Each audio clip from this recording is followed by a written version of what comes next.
Good morning second class. बेटा मैंने आप लोगों को इंग्लिश ग्रामर में चैप्टर नंबर 7 पढ़ाया था जेंडर। तो एक बार क्विकली इसका रिवीजन कर लेते हैं, फिर इसके एक्सरसाइज पार्ट को डिस्कस करेंगे। ठीक है, देखो जेंडर में हमने पढ़ा था कि जब हम किसी मेल की बात करते हैं, मेल यानी कि कोई आदमी की जब हम बात करते हैं तो वो कौन सा जेंडर होता है? Masculine gender. ठीक है, जब हम किसी मेल की बात करेंगे तो वो कहलाता है मैस्कुलाइन जेंडर। जब हम किसी औरत की बात करते हैं यानी कि फीमेल की बात करते हैं तब हम उसे कहते हैं फेमिनाइन जेंडर। ठीक है, और ऐसे नाउन जिसका जेंडर पता नहीं लग सकता हो कि वो नाउन मेल है या फीमेल है, तब हम उसके लिए जो जेंडर यूज़ करते हैं उसे हम कहते हैं न्यूटर जेंडर। देखो जैसे यहाँ लिखा है look at the boy. Boy क्या होता है? एक मेल होता है। ठीक है, पुरुष जाति होती है, तो ये कौन सा जेंडर है? Masculine gender. यहाँ पे देखो, यहाँ पे लिखा है ब्रदर। ब्रदर भी क्या है? ये भी एक आदमी है, पुरुष है। ठीक है, तो ये भी कौन सा जेंडर है? Masculine gender. फादर भी कौन से जेंडर है? Masculine gender. हिम भी हम किसके लिए लगाते हैं? आदमियों के लिए लगाते हैं, तो ये भी है मैस्कुलाइन जेंडर। यानी जब हम मर्दों की बात करते हैं, मेल्स की बात करते हैं, तो मैस्कुलाइन जेंडर होता है। अब यहाँ देखो, यहाँ गर्ल है, शी है, सिस्टर है, मदर है और हर है ना। तो इसके लिए यानी कि यहाँ किसकी बात हो रही है? यहाँ औरतों की बात हो रही है, स्त्री जाति की बात हो रही है, तो ये कौन सा जेंडर होगा? Feminine gender. जब मर्दों की बात हुई तो मैस्कुलाइन जेंडर, जब औरतों की बात हुई तो फेमिनाइन जेंडर। और ऐसे जिसका पता ही नहीं चले कि वो पुरुष है या महिला है, तो उसका हम कैसे पता लगाते हैं? उसको हम जेंडर क्या कहते हैं? उसको हम न्यूटर जेंडर कहते हैं। जैसे चेयर, अब ये चेयर औरत है या आदमी है किसको पता? बुक औरत है या आदमी है ये किसको पता? नहीं पता, तो इसलिए ये कौन से जेंडर में आएंगे? ये न्यूटर जेंडर में आएंगे। ठीक है, जब पुरुष की बात हो रही हो तो मैस्कुलाइन जेंडर, जब औरतों की बात हो रही हो तो फेमिनाइन जेंडर, और जिसका जेंडर पता नहीं लगा सकते उसको कहते हैं न्यूटर जेंडर। ठीक है, ये हमने पढ़ा था। अब देखो इसमें हम लोगों को क्या कहा गया है? हमें जेंडर चेंज करने कहा था। तो हमने पढ़ा था बॉय मैस्कुलाइन जेंडर होता है और उसकी ऑपोजिट क्या हो जाएगी? फेमिनाइन जेंडर क्या हो जाएगा? गर्ल, ब्रदर का, सिस्टर, बुल का, काऊ, कॉक का, हैन, एम्प्रर का, एम्प्रेस, फादर का, मदर। तो इस तरह मैंने आपको ये पूरे पढ़ा दिए थे। ठीक है, अब इस वीडियो में हम क्या करेंगे? इसका एक्सरसाइज पार्ट डिस्कस करेंगे। तो देखो ये है, rewrite the following sentences changing the nouns in colour from masculine to feminine as shown in the example. अभी क्या कह रहे हैं? इन्होंने यहाँ पर हमें कुछ सेंटेंस दिए हैं, ये मैस्कुलाइन जेंडर में है। सेंटेंस किस में है? मैस्कुलाइन जेंडर में है, और हमें उसको किस में बदल देना है?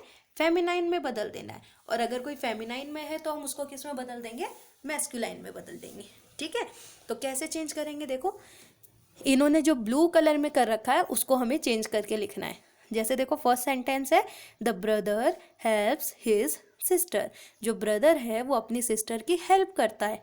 ठीक है, अब देखो ब्रदर ब्लू में है, तो ब्रदर मैस्कुलाइन जेंडर है, और इसका फेमिनाइन जेंडर क्या होगा? ब्रदर का जेंडर चेंज करेंगे तो क्या बन जाएगा? सिस्टर। तो देखो द तो ऐसा का ऐसा रहेगा, ब्रदर किस में बदल गया? सिस्टर में। हेल्प्स का हेल्प्स ही रहेगा। अब देखो यहाँ हिज था, हिज हम लोग लड़कों के लिए यूज़ करते हैं, तो हिज का यहाँ पर जेंडर चेंज होकर क्या बन जाएगा? हर। फिर यहाँ पे देखो सिस्टर था, तो सिस्टर चेंज होकर क्या बन गया?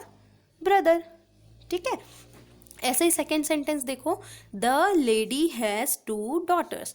तो अब देखो बाकी पूरा सेंटेंस तो सेम रहेगा। अब देखो यहाँ पे ब्लू में क्या दे रखा है? लेडी, और लेडी का ऑपोजिट जेंडर क्या होता है? जेंटलमैन। तो हमने लेडी को चेंज करके लिख दिया जेंटलमैन। बाकी पूरा सेंटेंस ऐसे का ऐसा था। फिर अब देखो यहाँ पे लिखा है डॉटर, डॉटर्स को चेंज करके हम क्या लिख देंगे? सन्स। ठीक है, डॉटर्स मतलब बेटियां, और उसका ऑपोजिट हो जाएगा सन्स यानी कि बेटे। थर्ड देखो, the girl help the old man. तो द का तो द हमने एज इट इज लिखा। गर्ल का ऑपोजिट जेंडर क्या हो जाएगा? गर्ल का हो जाएगा बॉय, तो हमने बॉय लिख दिया। फिर हेल्प्ड का हेल्प, द का द, ओल्ड का ओल्ड। अब देखो यहाँ ब्लू में मैन लिखा हुआ है, मैन को चेंज करके हम क्या कर देंगे? वुमेन। ठीक है, फिर है my aunt came with my nephew. तो माई का तो माई रहेगा, आंट का ऑपोजिट जेंडर क्या हो जाएगा? आंट का हो जाएगा अंकल, तो हमने अंकल कर दिया।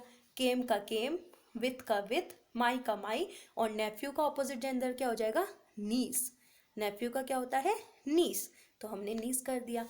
फिर देखो, the old man was riding on the horse. जो ओल्ड मैन था वो हॉर्स पर राइड कर रहा था, तो द ओल्ड यहाँ पर सेम रहेगा। मैन किस में चेंज हो जाएगा? वुमेन में। ठीक है। वॉज राइडिंग ऑन द, तो ये was riding on the same रहेगा। अब ये ब्लू में क्या है, हॉर्स, और हॉर्स का ऑपोजिट जेंडर क्या होता है, मेयर, तो हमने यहाँ पर मेयर लिख दिया। सिक्स्थ है the queen was walking with her husband. अब देखो ब्लू में क्या है, क्वीन है, तो क्वीन का ऑपोजिट जेंडर क्या होता है, किंग, तो क्वीन की जगह हमने क्या लिखा, किंग। बाकी पूरा सेंटेंस सेम रहेगा। अब देखो यहाँ हर था, तो हर का ऑपोजिट क्या हो जाएगा, हिज, क्योंकि हर हम लोग आदमी औरतों के लिए लगाते हैं, तो उसके लिए चेंज करके हमने लगाया हिज। अब यहाँ पर हस्बैंड था, हस्बैंड का ऑपोजिट जेंडर क्या होता है, वाइफ, तो हमने यहाँ वाइफ लिख दिया।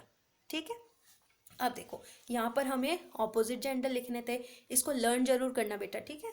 सिस्टर, सिस्टर का ऑपोजिट जेंडर क्या होता है, brother, uncle, aunt, prince, princess, niece, nephew, king, queen, lion, lioness, tiger, tigress, lady, gentleman, mother, father, boy, girl, man, women, empress, emperor, husband, wife, son, daughter, hen, cock, horse, mayor.